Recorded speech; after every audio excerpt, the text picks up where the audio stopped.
सभी का राजस्थान परिषद के इस मीट द आइकॉन प्रोग्राम में हार्दिक हार्दिक स्वागत है, हार्दिक हार्दिक अभिनंदन है। राजस्थान परिषद 45 वर्ष पूर्व गठित हुई थी और बेंगलुरु की अग्रगण्य सामाजिक संस्था है जो पिछले 45 वर्षों से शिक्षा के क्षेत्र में, चिकित्सा के क्षेत्र में और सामाजिक जुड़ाव के क्षेत्र में महनीय कार्य करती आई है। और इसी सामाजिक जुड़ाव की पहल को आगे ले जाते हुए हम लेकर आए हैं मीट द आइकॉन प्रोग्राम। ये मीट द आइकॉन प्रोग्राम है क्या?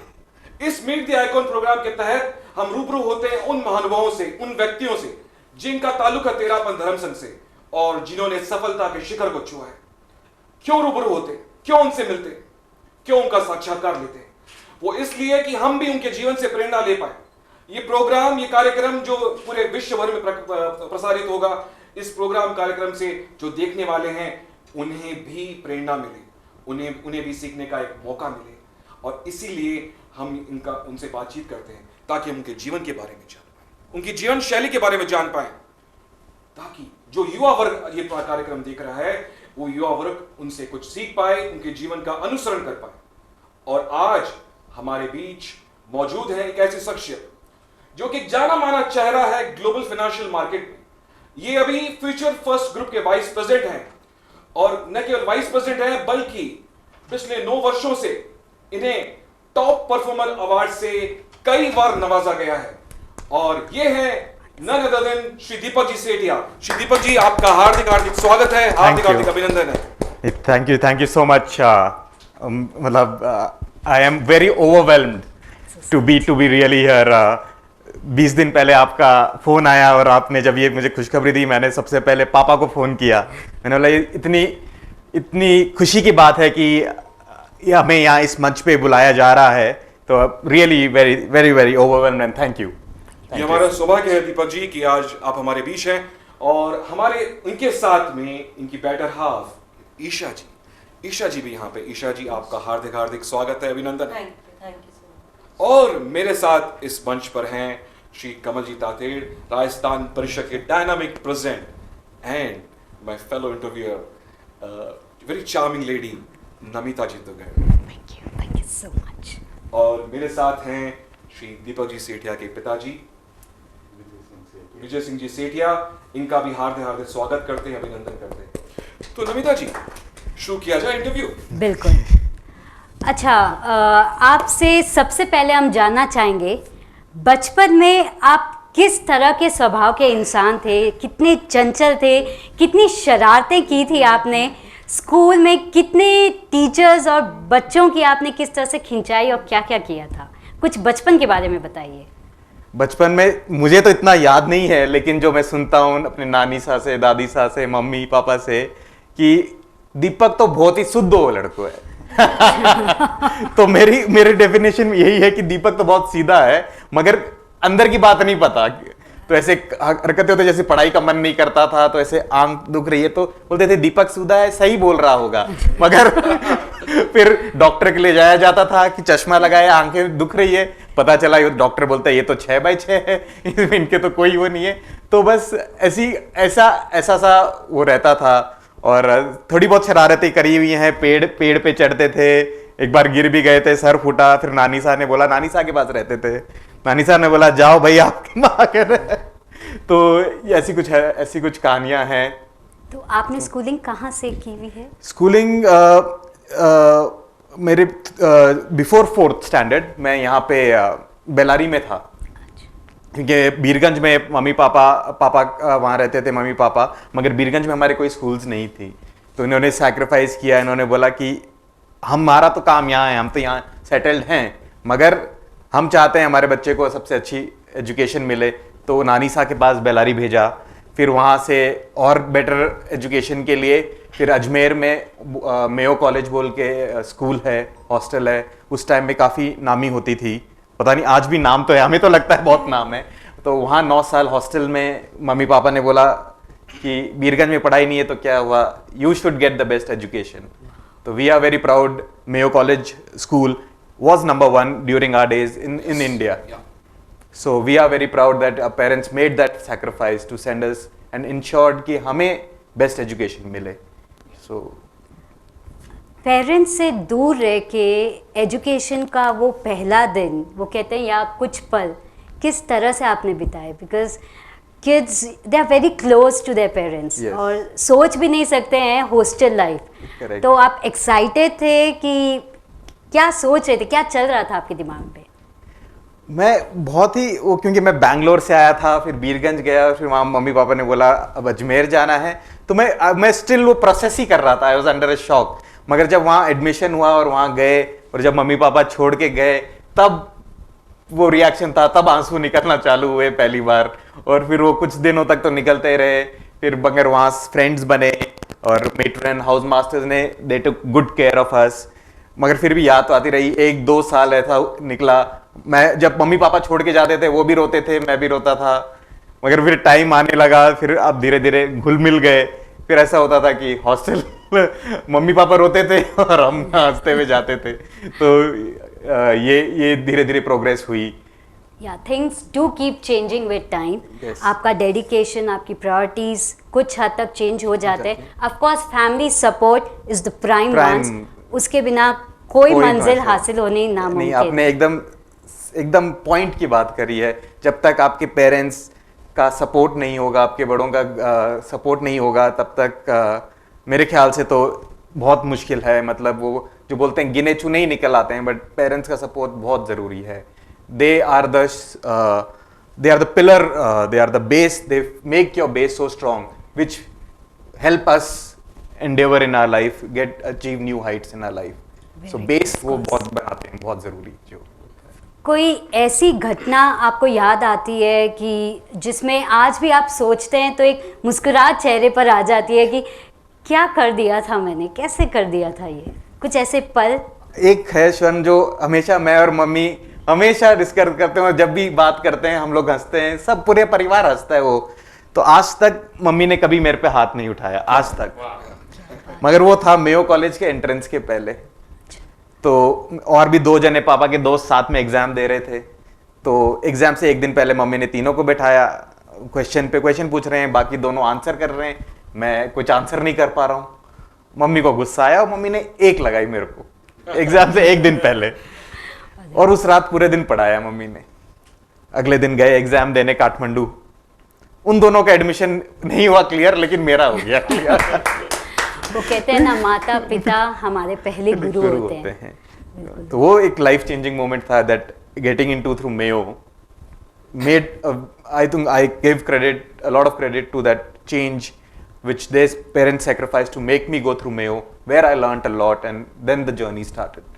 So I believe that was the turning point. That slap, that thappad was the turning point.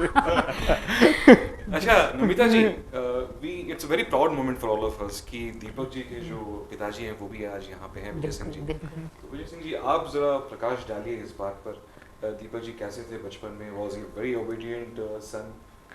कैसा था इनका स्वभाव? नहीं, दीपक का शुरू से ही इसकी जो इंटेलिजेंट तो था ही, लेकिन शुरू से ही ये बहुत सीधा, एकदम ऑनेस्ट, एकदम मतलब कुछ भी बोले तो एकदम उस बात को अप्लाई कर मानना करना, ऐसे। इसके बाद बहुत ही शुरू से सीधा नेचर था। ऐसे हम लोग को फील ही नहीं था कि ये जाके इतना कुछ कर पाएगा या पढ़ेगा। तो कॉलेज में भी, मेयो स्कूल में भी एनी टाइम इसकी रिपोर्ट बहुत ही अच्छी थी, तो ऐसा फील नहीं था। लेकिन सब पापा का कृपा है, सब गुरुदेव की।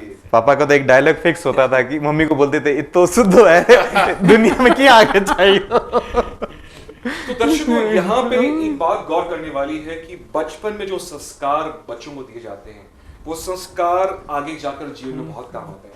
जैसा कि यहाँ पे हमने देखा कि दीपक जी के पिताजी ने भी इस बात का समर्थन किया कि दीपक बहुत सीधे स्वभाव के थे, और कहीं ना कहीं वो सीधा स्वभाव आगे ले जाकर उनकी कामयाबी का एक रहस्य बना। तो दीपक जी, इस मोड़ पर मैं ये जानना चाहूँगा आपसे कि ये तो हो गई आपकी बचपन की बातें, और फिर आगे का जीवन कैसे शुरू हुआ? आप कैसे कॉर्पोरेट इंडस्ट्री में आए, जगत में आए?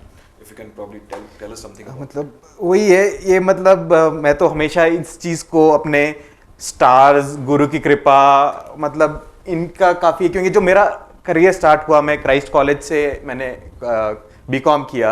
उसके बाद मैंने 2 जगह कंपनी में काम किया। फिर मेरे एक दोस्त ने बोला कि एक फ्यूचर्स फर्स्ट बोल के एक कंपनी आई है बाहर से, ये आज से 15 साल पहले की बात है। तो उनको वो सैलरी ज़्यादा दे रहे हैं, वहाँ ट्राई करना चाहिए। तो मैंने बोला हाँ सैलरी भी ज़्यादा है, प्लस मेरा मन था कि मैं बाहर जाके MBA करके फाइनेंशियल इंस्टीट्यूट में काम करूँगा, क्योंकि खून में ही ट्रेडिंग है, जीन्स है। तो मगर जब पता चला कि ये कंपनी आपको इंडिया में ही अपॉर्चुनिटी दे रही है, जो आप बाहर पढ़ के इतना खर्चा करके करना चाहते हैं उसका आपको इंडिया में अपॉर्चुनिटी मिल रहा है, यहाँ आपको डॉलर में वो इनकम देंगे और आपका खर्चा रुपीस में है, तो इससे बढ़िया सिचुएशन हो नहीं सकती। तो चले गए करने, 3 जने हम लोग साथ में गए, इंटरव्यू सब हुआ, उन 2 का फिर नहीं हुआ। तो मैं बोलता ये कृपा है, कोई ना कोई थर्ड आई है, कोई पावर है जिनके थ्रू मैं, क्योंकि ऐसा नहीं है कि कुछ मेरे में एक्स्ट्रा टैलेंट था वो, बट वो हो गई। और फिर वहां जब पहुंचा तब मैंने रियलाइज करा कि मतलब लाइफ में ये मोमेंट्स होते हैं, ये कुछ आपको कोई डिवाइन पावर है जो आपके पीछे है, जो आपको सपोर्ट कर रही है, जो आपको पुश कर रही है, तो आपको उस चीज को ऑनर करना चाहिए और आप इंश्योर करिए कि उस चीज को आप और आगे फोल्ड ले जाइए, मल्टीफोल्ड कराइए उसको। ये नहीं कि आपको अगर वो पावर है तो आप उस पर निश्चिंत होकर बैठ गए। तो ये चीज मेरे को काफी हमेशा याद रहती है, और हमेशा मैं इस चीज पे वर्क करता हूँ कि we are the blessed few.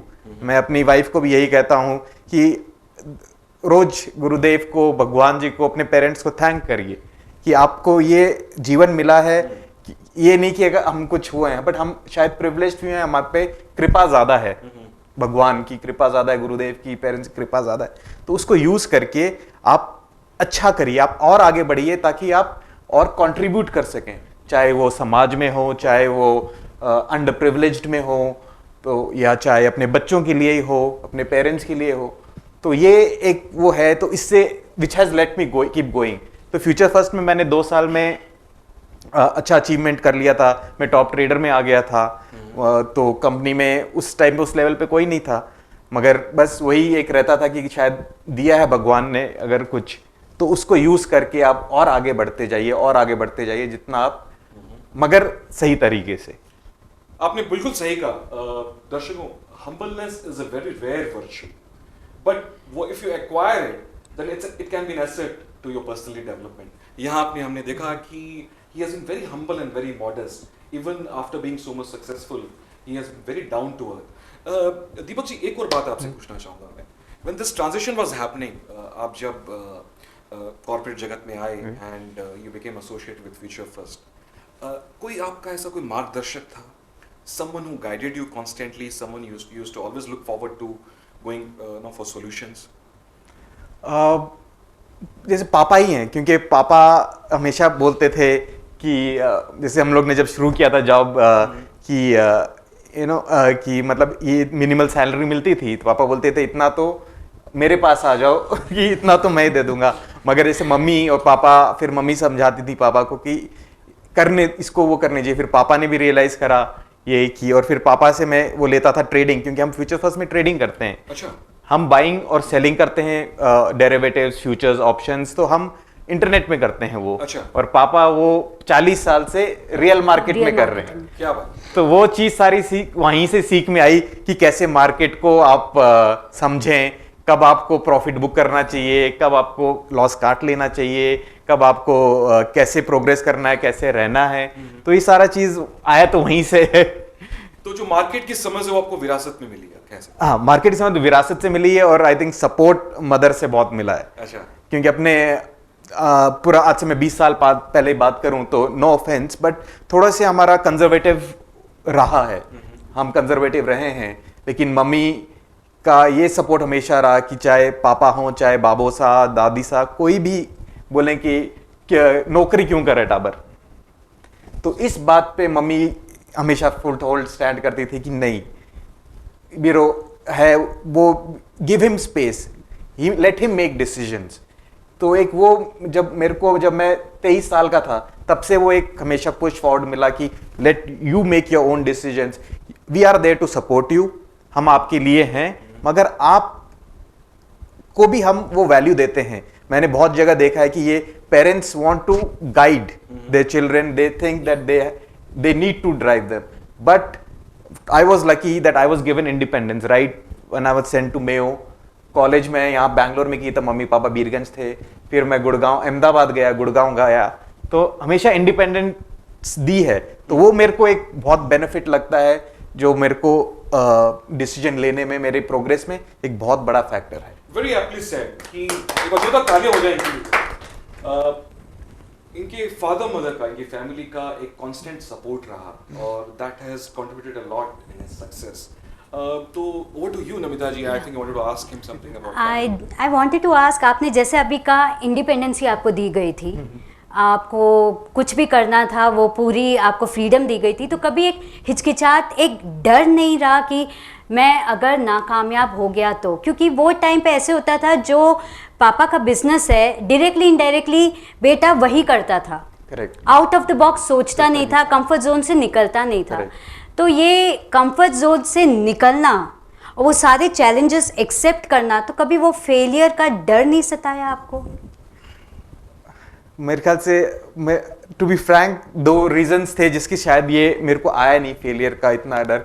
एक तो हॉस्टल में 9 साल गुजारने से एक कॉन्फिडेंस आ गया, क्योंकि हमने सब काम अपने थ्रू किया हुआ है, तो एक वो कॉन्फिडेंस था निकल के।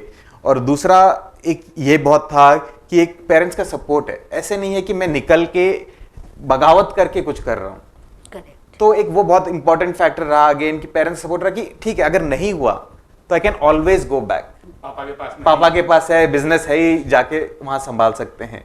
लेकिन जब आपके फैमिली का सपोर्ट रहता है पीछे से, और जैसे मैंने बताया मम्मी हमेशा पुश करती रहती थी, तो आपको है कि सपोर्ट है तो आप कुछ नया ट्राई करिए। और मेरा इंक्लिनेशन नहीं था बिजनेस की तरफ, जो पापा ने बोला एक बार, मम्मी ने बोला नहीं, करन दो बिन करन दो, नहीं हुई तो आज जाइए, थे मत, क्योंकि थे फोर्स कर बुला लियो, पच वो वट आर चाई कर सी, जब वो थक हार आई तो आज सी, नहीं हुई हो तो वापरो अच्छो कर ली। तो एक ये वाला जो हम लोग के फैमिली में एक वो बन गया था स्ट्रक्चर बहुत अच्छा सा, कि जहां मुझे अपनी इंडिपेंडेंस भी थी, लेकिन सपोर्ट भी था साथ में, और एक बैकिंग थी, फाइनेंशियली भी बैकिंग थी, और एक लुक बैक, एक फॉल आउट के लिए भी एक बैकिंग थी। तो दैट हेल्प मी। और फिर जैसे मैंने बताया कि मेरे को जैसे मेयो में एडमिशन हो गया, फ्यूचर फर्स्ट में काम हो गया, तो एक हमेशा वो लगता था कोई थर्ड आए, थर्ड पावर है तो रहेगा, कुछ ना कुछ कर लेंगे, क्या बात। पावर है, कुछ है, सपोर्ट है तो कर लेंगे, कहीं तो कुछ कर ही लेंगे। How do you balance your work life, your family life, social life, सब चीज़ को आप कैसे बैलेंस करके रखते हैं? Because being a icon, how do you distribute your time? This is something I think even the youth wants to learn and wants to know. I think this is a point when I'm giving talks in the financial industry. I give this talk very often. कि I think it's आप अच्छा काम या अच्छा बाहर तभी कर पाओगे जब आपके घर पे आपको शांति है, घर पे आपका बैलेंस सही है। तो उस वे में मैं बहुत लकी हूँ कि आई गॉट अ वाइफ। तो मतलब शादी से पहले जब लड़की देखते हैं, मेरा एक ही वो रहता था कि दोनों पार्टनर काम नहीं करेंगे, एक परिवार चलाएगा, क्योंकि काम तो दोनों ही है, एक परिवार चलाएगा और एक कमाएगा बाहर जाके। तो ये मेरा हमेशा रहता था, और इसकी भी थॉट प्रोसेस मिली, हमने शादी से पहले ये डिसाइड कर लिया कि ऐसे। तो उस वे में हम लोग ने बहुत अच्छे से इसको मैनेज किया। तो जैसे ईशा घर पे कुकिंग का शौक, मम्मी पापा का ध्यान रखना, बच्चों का सब करना सारा। जैसे मेरे मतलब एक बार भी फोन नहीं आता है कि प्लम्बर को नहीं आयो भेजो, इलेक्ट्रीशियन वो करा दो, जीरो बॉदरेश। तो एक वो बहुत बड़ा सपोर्ट मिल जाता है। जब मैं काम पे होता हूँ 10-11 घंटे, तो zero phone call, zero botheration, कब आ रहे हो, क्या कर रहे हो, ये करो, कुछ भी नहीं। तो एक बहुत बड़ा सपोर्ट हो जाता है। बट इक्वली जैसे मैं जाता हूँ तो मेरी सैटरडे संडे छुट्टी होती है, तो मैं वो इंश्योर करता हूँ मैं फैमिली को दूँ, सोशल को दूँ, समाज को उतना नहीं दे पाता, क्योंकि 5 दिन वहाँ निकल जाते हैं, 2 दिन फैमिली में निकल जाते हैं। तो इस वे से हम लोग बैलेंस कर रहे हैं, और इस वे से बहुत अच्छा हम लोग के लिए वर्क कर रहा है, एंड टचवुड ऐसे ही वर्क करते रहेगा। तो this is how we balance. तो जोरदार ताली हो जाए। Very good. Isha ji, you want to add something to this about what he said about balancing? Does he really is able to balance? Yeah, he gives us a lot of time on weekends. अच्छा। And to kids also. We have 2 kids, 2 boys, and he gives them time, play soccer with them, gives time to me. Oh. Yeah, happy So, family. oh, that's good. जोरदार ताली हो जाए।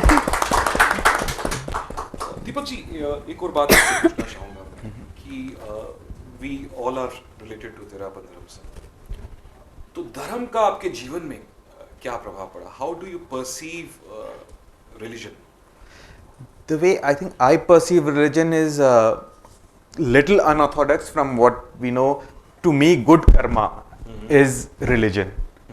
And then good karma या संस्कार इसलिए हैं क्योंकि वो मम्मी पापा, दादी साहब, बाबू साहब, पूरे परिवार में जो धर्म संघ से जुड़े हुए हैं, वहाँ से उनको वो संस्कार आए, उन्होंने हमें वो पास ऑन की। तो हमें कभी भी ये नहीं सिखा, मतलब कभी भी देखा नहीं घर पे किसी को चीट करते हुए, कभी भी कुछ गलत करते हुए। तो शायद वो इनबॉर्न हो गया और फिर उसी चीज़ को कर्मा हम कहने लगे कि आप अच्छा करिए, आप बढ़िया करिए, आप वो करिए। तो कुछ टाइम तो ऐसे निकल गया। अब जब थोड़े से सेटल हो गए लाइफ में, देन थोड़ा सा टाइम निकलता है तो वो पापा के साथ गुरुदेव के दर्शन में आ जाते हैं। कभी रास्ते की सेवा के लिए जब गुरुदेव उधर ऊपर में थे, जैसे नेपाल यात्रा में, तो रास्ते की सेवा में चले जाते हैं। लाडनू हो गया, अपने लाडनू में जैसे बहुत मन रहता है तो वहाँ अपनी जैन विश्व भारती में कुछ स्कूल के प्रोग्राम में कुछ बात करते हैं, या कुछ वहाँ पे अपनी जो आयुर्वेद चिकित्सा वो है सेंटर, उसको कैसे आगे ले जा सकें। और तो डायरेक्टली इन्वॉल्वमेंट नहीं है, मगर हमेशा ये वैसे रहता है कि, और ये पापा से सुनते हैं, पापा मम्मी इतना 4-4 महीना सेवा करते हैं, तो एक वो भावना आती है और एक वो एक बहुत एक गर्व की बात लगती है। तो something in particular which has inspired you in Acharya Shri Tulsi ji, Mahapragya ji, Mahashiv ji, कोई एक ऐसी बात जो आपको बहुत बहुत बहुत प्रभावित करती है? उनके, मुझे जो अपने धर्म संघ के जो महाप्रज्ञ जी के या तुलसी जी के जो अपने ये छोटे छोटे स्लोगन्स हैं, ये मुझे बहुत ही प्रभावित करते हैं, बहुत ही। जैसे मैं तो बोल भी देता हूँ कहीं पे जहाँ पे होता है, जैसे निज पर शासन फिर अनुशासन। क्या बात? तो आप अपन किसी की क्रिटिसिज्म करते हैं, तो अगर मुझे नहीं समझ में आ रहा है तो मैं बोल देता हूँ निज पर शासन फिर अनुशासन। आप क्रिटिसाइज कर रहे हो, मतलब आप भी कुछ गलत कर रहे हो, आप उनकी क्रिटिसिज्म कर रहे हो तो आप कुछ सही नहीं कर रहे। एक और जोरदार तालियां हो। देखिए, यहाँ पे एक गौर करने वाली बात यह है कि हर सफलता के पीछे कोई ना कोई एक मंत्र होता है। और अगर हम इनके जीवन के बारे में अभी हमने जैसे जाना कि चाहे उन्होंने किताबें नहीं पढ़ी हो, लेकिन एक छोटे छोटे जो स्लोगन है, ये स्लोगन भी इनके जीवन को में प्रभाव डाला है। So it's not necessary that we have to read books and devote time. Whenever we find something anywhere, if we try to adapt that, we can change our life. तो जोरदार तालियां हो जाएगा। Thank you. और I also want to dwell upon your business once again. आप जैसे अभी global financial market में हैं, इक्विटी डेरिवेटिव्स में डील करते हैं। So how do you see this evolving over a period of time? There's a lot of emphasis on artificial intelligence. So do you see this entire ecosystem changing over, let's say, 4 years, 5 years? Definitely, but then it is going to be an integration. It is not that artificial intelligence will flourish without this bit. So it's up to us how we can adapt. And अगर हम finance की side से हैं, तो हम कैसे artificial intelligence, कैसे technology को अडेप्ट करें और हम उस सक्सेस में हम साथ में जुड़ें। जैसे हम लोग के बहुत कहावत है कि जैसे मार्केट होता है, ये मार्केट है और ये आप हो। मार्केट ऊपर जाते रह रहा है, अगर आप यहीं रह गए तो गैप बढ़ता रहेगा। तो आपको ऊपर आना है, आपको वो अडेप्टेशन करना है। टेक्नोलॉजी हो, रिसर्च हो, न्यूज़ हो, नॉलेज हो, बिहेवियर हो, तो आपको ये गैप कम करना है। जितना आप गैप कम करोगे उतना आप सक्सेस अचीव करोगे फाइनेंशियल मार्केट्स में। तो एक ये बहुत बड़ा फैक्टर है। तो आपको अडेप्टिव रहना है। जैसे हम बोलते हैं हमारा टाइम में तो होता ही को नहीं है, तुम्हें तो थांगे टाइम में थे पीछे हो जाशो। आई मीन आप पीछे हो जाएंगे अगर आप अपने टाइम से वैसे रहेंगे। और अपने जैसे इस मेरे प्रोफेशन है, जैसे हम लोग फ्यूचर्स ऑप्शंस करते हैं, तो बहुत बार मैं जब पूछता हूँ अपने समाज में, लोग पूछते हैं क्या करते हैं आप, मतलब ये फ्यूचर्स ट्रेडिंग ऑप्शन फाटको कर नहीं, मतलब ठीक है, क्योंकि उन्होंने आज से 25 साल पहले वही देखा।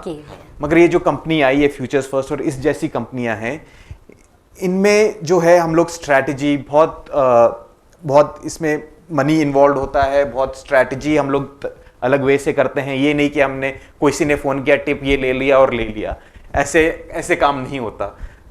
इसको अगर आप इसमें पढ़ाई करो और इसको अगर आप इन डेप्थ में समझें तो it's a beautiful thing. It's जैसे आप पापा ट्रेडिंग करते हैं, आज मान लीजिए कार्डमम की किंग है नेपाल के, तो कार्डमम मंगाते हैं, पता करते हैं कहाँ वेदर है क्या है, डिलीवरी मंगाया, फिर बेचा, फिर वेट किया। तो हम भी वही करते हैं, बट हम कंप्यूटर में करते हैं और हम लेवरेज होके करते हैं। हम पापा 100 का माल मंगाते हैं, हम क्या करते हैं 100 का माल लेते हैं लेकिन बैंक से 9 का लोन ले लेते हैं, मगर हमें हमारी स्ट्रैटेजी रहती है। तो इसमें यूथ के लिए बहुत एक एडवांटेज है। और जैसे हमारी कंपनी है, ये लगता जॉब है मगर जॉब है नहीं, हम पार्टनर्स हैं कंपनी में। तो हमें एक कैपिटल दिया जाता है और बोलते हैं कि आप इस पे करिए काम, जो भी आप प्रॉफिट करेंगे आपको एक X% मिलेगा आपके एक्सपीरियंस और आपके उसके हिसाब से। अच्छा। तो इन अ वे हम कंपनी का कैपिटल यूज कर रहे हैं, उससे पैसा बना रहे हैं, पर कंपनी बोलती है ठीक है प्रॉफिट का आप इतना शेयर रखिए। तो ये बहुत बड़ी एक अपॉर्चुनिटी है यूथ के लिए, क्योंकि आज आपको अपने पैसे नहीं लगाने, सबसे बड़ी बात। हाँ, एक्चुअली मैं इसी बात पे आ रहा था कि globally there is lot of interest in startups, specially fintech companies, right. एक बहुत ही ग्लोबल इंटरेस्ट है। So do you think this time is very conducive for someone to go for a startup, specially in fintech spare? I won't. It's conducive. It's about how good your idea is, because there is a lot of competition. Yeah. But that doesn't mean there is not space. Space is there, but competition has increased. Okay. And second thing is, which is how good is your idea and how long are you willing to put in. A lot of people come in 3 month, 6 month horizon में नहीं work कर रहा, but you have to put in a lot of time and energy. Sustain. So that is very important. But there is a lot of scope in fintech. Lot of scope in fintech. And we have Few fintech turning into unicorns as well. unicorns as well. In Hong Kong, one of my friend actually hosts all startup fintechs in Hong Kong. So we do. That's great. great. So, what is your message to youth? Youth looking forward to have a career in the financial market. Is there a particular message you want to give? Because this program will be broadcasted all over the world through YouTube platform. So, any particular message you want to give to youth? I think what I can say more about is I want to say about my firm. There's this firm called Futures First in India. We have offices, 5 offices: Hyderabad, Bangalore, Kolkata, Jaipur. So जहाँ अपने सारे गढ़ हैं, हर जगह अपनी office है. And it is an opportunity. It is a big opportunity because यहाँ आपको आपकी कैलिबर पे जॉब अगर जॉब मिलता है तो आपको यहाँ पे really if you can really make it big. So no matter what your background is, no much money आपके बैंक में, it doesn't matter. आप में अगर जुनून है, आप में अगर वो हार्ड वर्क है और आपके अंदर वो कैपेबिलिटी है, तो believe me, I mean sky is the limit. So that is so before, I mean, especially for the youth who are in the transition phase between 20 to 25, they should definitely give it a try. So whoever is watching this program, I hope you got this message. यहाँ पे दीपक जी सेठिया बैठे हैं, जो global financial market के एक जाना माना चेहरा है, और उन्होंने यही कहा है कि sky is the limit. You just have to go there and you have to test yourself, sustain over a period of time, and you will see success coming to you. तो नमिता जी, ये तो होगी बहुत सारी ज्ञान की बातें. स्टार्टर हो गया, मेन कोर्स हो गया, डेजर्ट पर आ जाए, कोई मस्ती हो जाए. मस्ती से पहले एक और सवाल पूछना चाहूँगी. मेनली यूथ बहुत जल्दी हार मान लेते हैं. Correct. और या शॉर्टकट्स पे ज़्यादा बिलीव करते हैं कि जल्द से जल्द कोई भी तरीके से हमें सक्सेस चाहिए, नहीं मिलता तो इम्पेशेंट हो जाते हैं. तो ऐसा क्या आप उन्हें मैसेज कन्वे करना चाहेंगे कि is it okay to go with the shortcuts, और how they should wait for that success to come in? I think I strongly believe that when the time is right, it will happen. So all we have to do is keep doing our hard work, keep pursuing it. अगर हम पीछे भागने लगेंगे success के, तो success आगे भागती जाएगी. क्या बात. तो आपको वेट करना है, सक्सेस आपके पास आएगी. So you have to do your bit. And सबका लिखा हुआ है. आज अगर आप टॉप CEOs पकड़ के रख लें तो वो 25 साल की उम्र में सीईओ नहीं बने थे, वो एक मान लीजिए नौकरी करते थे उस कंपनी में, they were at a very stage, मगर when we turn 45 they dedicated their time, and जब 45 में वो सीईओ बने तो आज अलग लेवल पे हैं, आज उनका अलग नाम है, अलग पैकेज है, अलग लिविंग स्टाइल है। तो जब specially in the job industry it doesn't happen overnight, you have to really put in effort, give your time and make sure that you are doing your bit. Patience is the key. Patience is the key. You do your bit, you be good. Trust me, time, when the time is right, when the divine power hits, गुरुदेव की कृपा होगी, you will be showered. Amazing. एक बार जोरदार ताली हो जाएंगे। तो So now let us give the taste of dessert also. बहुत serious talks of course हो गए हैं। Okay, आप दोनों से ये सवाल पूछना चाहूँगी, आप दोनों एक दूसरे को क्या निक नेम से बुलाते हो जो सिर्फ आप दोनों जानते हो, बाहर वाले नहीं जानते? I know, but just want to know, ये आइकॉन्स भी उतने रोमांटिक होते हैं कि ये सिर्फ सक्सेस वाले होते हैं? and I'm sure they won't mind, you know, Mr. Baba just they won't mind, but I am only gonna say after she speaks, otherwise मेरी फिर पिटाई हो जानी है घर पे। तो एक बार she reveals then I can go ahead. Isha ji. Okay, I call him Deepu. Okay. और दीपू जी। I call her various names beginning with I think baby, कभी mood dependent, कभी मोटी जब मार खानी होती है when she delivered, so that's when I used to call her, कभी hotty, तो एक सीक्रेट बाहर आ गया, मार खाने। मतलब उनको मालूम चल गया अगर मार खाने का मन में आए तो मोटी बुला। Good good. ओके, अगर आप लोगों को कोई इनको आपका कोई एक फेवरेट हीरो के साथ आपको डिनर प्लान करना हो, see you just have to leave, who that lucky person will be? And the same question goes for you, but this time it's a heroine, not a hero. So who that lucky heroine will be? I have to start. Anyone of Anyone. you. I think there's this lovely actress by the name of Isha Sethia. Oh, okay. Yeah. Right. True. Very true. I need to. The rest I'll ping you personally. Or I've never, thought of it also, and really not very fond of okay. near them. She's I think for us, and it's like that. I think since it's arranged, though it's arranged marriage, but हमने जो शुरू में tuning ऐसी बनती रही, और फिर अब मतलब हम बहुत कपल्स हमें बोलते हैं कि मतलब वो अपने जोक बनते हैं शादी के, और मतलब वो ये कर रहे, तो हम लोग वो पढ़ते हैं साथ में जोक्स, हम लोग ऐसे रिलेट नहीं कर पाते. So I think that worked, मतलब जिस वे से things have worked for us, I think that's the key, one of the key to for my success. I truly believe a happy home is really important for success. एक बार जोरदार ताली हो जाएंगे। बिल्कुल. Lot of his friends also say that wife is going up to party. So he says no. When she's not there, then I don't feel nice. Oh, that's so And they are sweet. so happy when their wives are going. अगर ये रूठ जाएं, ईशा जी रूठ जाएं, तो उन्हें मनाने के लिए कितने जतन करने पड़ते हैं, कितने पापड़ बेलने पड़ते हैं? नहीं, वो तो बहुत बेलने पड़ते हैं बहुत बेलने पड़ते हैं, बट आई थिंक अब 10 साल की शादी के बाद वो नर्व पकड़ में आ गई है थोड़ी बहुत, मुझे लगता है ऐसा तो I think she is very close to her mother, तो वहां से रास्ता निकाल लेते हैं. Okay.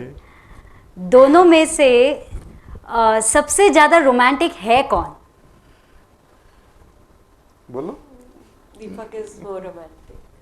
That's Thank so you. sweet. That's so sweet. और सबसे जल्दी गुस्सा किसको आता है? That's understood. ओके, कुछ मिठाइयाँ आपकी तरफ से? हाँ जी, क्यों नहीं. अगर आपको ईशा जी को एक गाना समर्पित करना हो, song, it could be old song, which song that would be?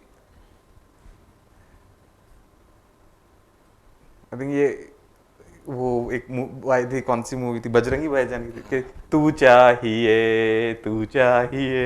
आगे आई डोंट रिमेम्बर बट शामो दैट टाइम आई सवेर शामो सवेर तू चाहिए, राइट।